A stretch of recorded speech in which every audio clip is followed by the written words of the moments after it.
हमारे यहाँ लंबे समय तक सिर्फ अधिकारों पर चर्चा होती थी। हमने सरकार के कर्तव्यों पर भी बोल दिया। इससे नागरिकों में भी कर्तव्य भाव जागा। आज अपने अपने कर्तव्य के पालन से हर अधिकार की गारंटी का भाव जागृत हुआ। मेरी सरकार ने उनकी भी सुध ली है जो अब तो विकास की धारा से दूर रहे हैं। ऐसे हजारों आदिवासी गांव हैं जहां बीते 2 वर्षों में पहली बार बिजली और सड़क पहुंची है। लाखों आदिवासी परिवारों को अब जाकर पाइप से शुद्ध पानी मिलना शुरू हुआ है।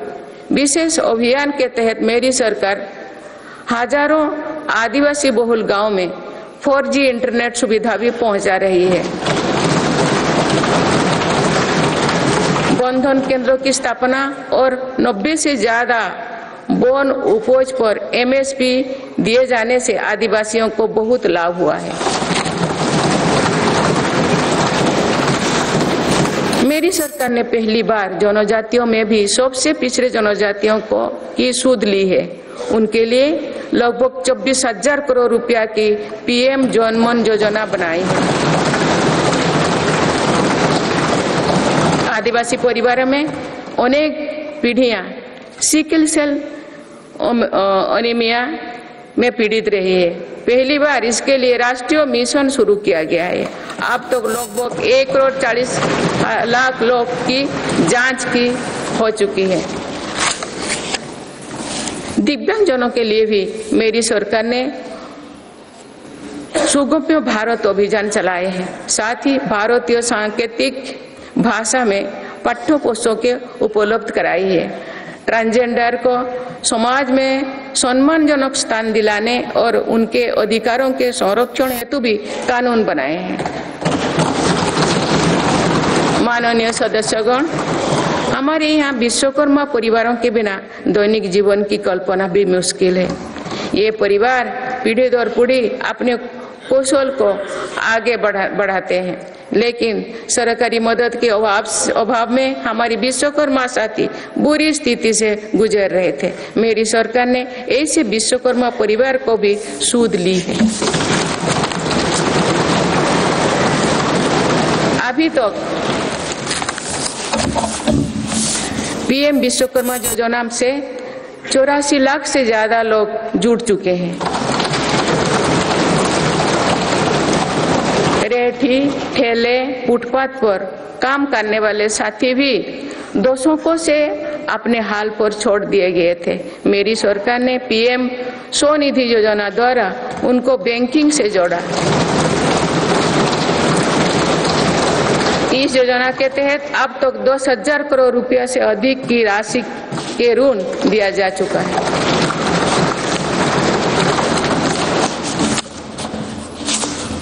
सरकार ने इन पर भरोसा करते हुए बिना कोलेटरल के ऋण दिया है। इस भरोसे के मजबूत करते हुए अधिकांश लोगों ने ऋण भी वापस किया है। अगली किस्त का भी लाभ उठाया है।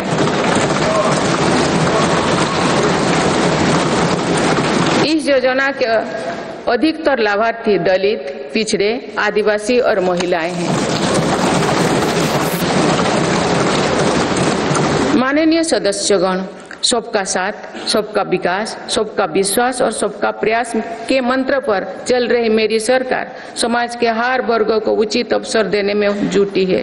पहली बार सामान्य वर्ग के गरीबों को आरक्षण की सुविधा दी गई है।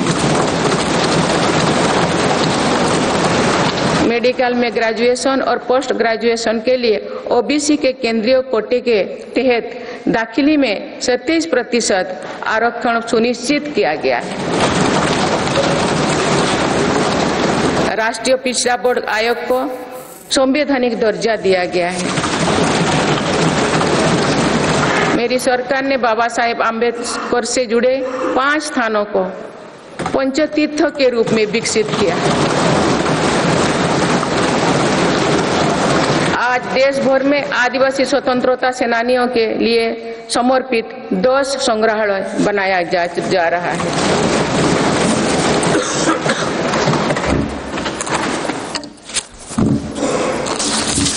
माननीय सदस्यगण, मेरी सरकार ने ऐसे क्षेत्रों की भी पहली बार विकास से जोड़ा है जो दशकों तक उपेक्षित रहे। हमारी सीमाओं से सटे गांवों को देश का अंतिम गांव माना जाता था। मेरी सरकार ने उन्हें देश का पहला गांव बनाया।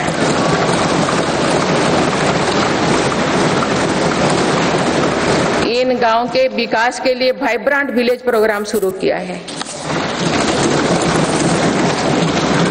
अंडमान निकोबार और लक्षद्वीप जैसे हमारे दूर सुदूर के द्वीप समूह भी विकास से वंचित थे। मेरी सरकार ने इन द्वीपों में भी आधुनिक सुविधाओं का निर्माण किया। वहां सड़क, हवाई यातायात और तेज इंटरनेट की सुविधाएं पहुंचाई। कुछ सप्ताह पूर्व ही लक्षद्वीप को भी अंडर वाटर ऑप्टिकल फाइबर से जोड़ा गया है। इससे स्थानीय लोगों के साथ ही पर्यटकों को भी सुविधा होगी। मेरी सरकार द्वारा आकांक्षा जिला कार्यक्रम के तहत देश के 100 से अधिक जिलों में विकास का प्राथमिकता दी गई है। इस कार्यक्रम की सफलता को देखते हुए मेरी सरकार ने आकांक्षा ब्लॉक कार्यक्रम भी शुरू किया है। इससे देश के उन ब्लॉक्स में विकास पर विशेष जोर दिया जा रहा है जो पीछे छूट गए हैं। माननीय सदस्यगण, मेरी सरकार आज पूरी सीमा पर मॉडर्न इंफ्रास्ट्रक्चर बना रही है। एक काम बहुत पहले ही प्राथमिकता के आधार पर हो जाना चाहिए था। आतंकवाद हो या विस्तारवाद, हमारी सेनाएं आज जैसे को तैसा की नीति के साथ जवाब दे रही है।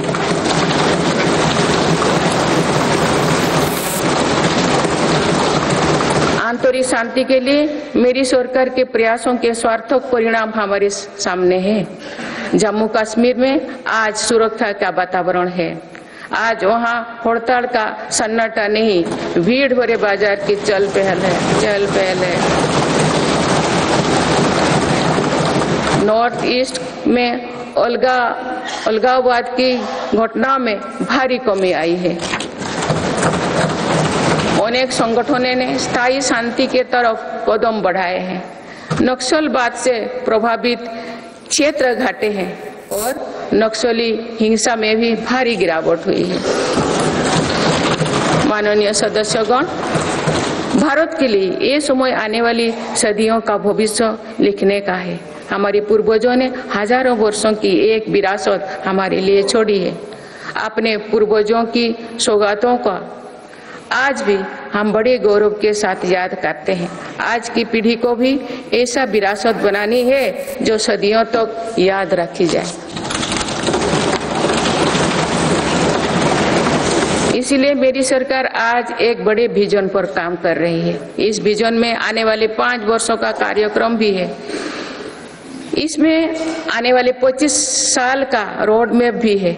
हमारे लिए विकसित भारत सिर्फ आर्थिक समृद्धि तक सीमित नहीं है।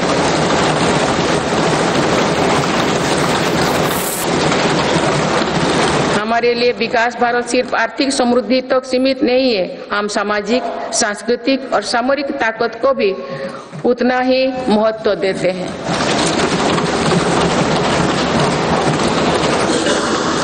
इनके बिना विकास और आर्थिक समृद्धि स्थायी नहीं रह सकती है। बीते दशकों के फैसले भी इसी ध्येय से लिए गए हैं। आज भी अनेक कदम इसी लक्ष्य के साथ उठाया जा रहे हैं। माननीय सदस्यगण, भारत के तेज विकास को लेकर आज दुनिया की हर एजेंसी आश्वस्त है। राष्ट्रीय और अंतर्राष्ट्रीय एजेंसी जो भी आकलन कर रहे हैं, उनका आधार भारत की नीतियां हैं। इंफ्रास्ट्रक्चर में रिकॉर्ड निवेश और पॉलिसी रिफॉर्म निवेशकों का विश्वास और बढ़ा रहा है। पूर्ण बहुमत वाली स्थिर और मजबूत सरकार के लिए भारतीयों का संकल्प भी दुनिया को नया भरोसा दे रहे हैं।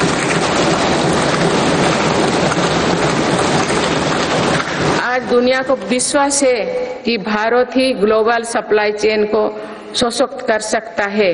इसीलिए भारत भी आज इसके लिए बड़े कदम उठा रहे हैं। देश में एमएसएमई का एक मजबूत नेटवर्क बनाया जा रहा है। मेरी सरकार ने 14 सेक्टर्स के लिए PLI योजनाएं शुरू किए हैं। इसके तहत अभी तक लगभग 9 लाख करोड़ रुपया का उत्पादन हो चुका है। इससे देश में रोजगार और स्वरोजगार के लाखों नए अवसर बने। PLI से इलेक्ट्रॉनिक्स, फार्मा, फूड प्रोसेसिंग और मेडिकल डिवाइस के सेक्टर में भी लाभ हो रहा है। मेडिकल डिवाइस से जुड़े दर्जनों प्रोजेक्ट्स में उत्पादन शुरू हो चुका है। मेरी सरकार ने देश में 3 बल्क ड्रग पार्क भी बनाए हैं।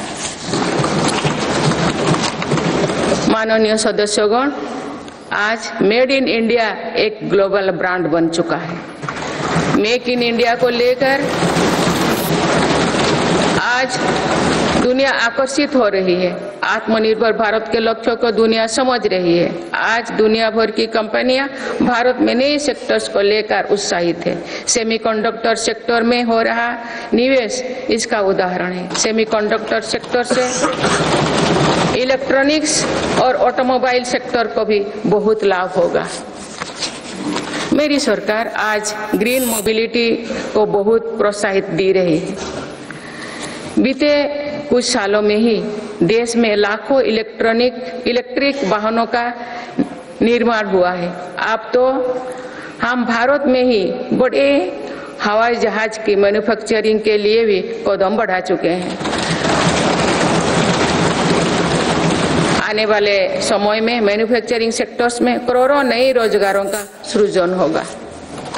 माननीय सदस्यगण, विश्व में आज ऐसे उत्पादों को विशेष मांग है जो पर्यावरण के अनुकूल है। इसलिए मेरी सरकार जीरो इफेक्ट जीरो डिफेक्ट पर बल दे रही है। आज ग्रीन एनर्जी पर हमारा बहुत फोकस है। 2 वर्षों में नॉन फॉसिल फ्यूल पर आधारित ऊर्जा क्षमता 81 गीगावाट से बढ़कर 188 गीगावाट हो चुकी है। इस दौरान सोलर पावर कैपेसिटी में 26 गुना बढ़ोतरी हुई है। इसी तरह विंड पावर कैपेसिटी 2 गुनी हो चुकी है। रिन्यूएबल एनर्जी इंस्टॉल कैपेसिटी की दृष्टि से हम दुनिया में 4थे नंबर पर हैं। विंड पावर कैपेसिटी में भी हम 4थे नंबर पर हैं। सोलर पावर कैपेसिटी में हम 5वें नंबर पर हैं।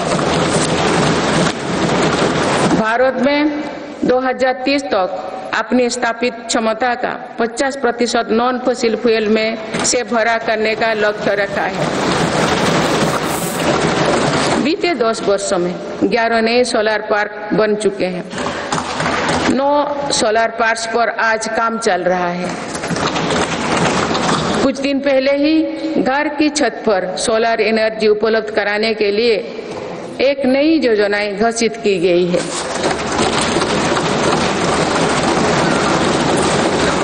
इसके तहत 1 करोड़ परिवारों को मदद दी जाएगी। इससे बिजली का बिल भी कम होगा। செய்திகளை உடனுக்குடனும் துல்லியமாகவும் தெரிந்து கொள்ள சப்ஸ்கிரைப் பண்ணுங்க।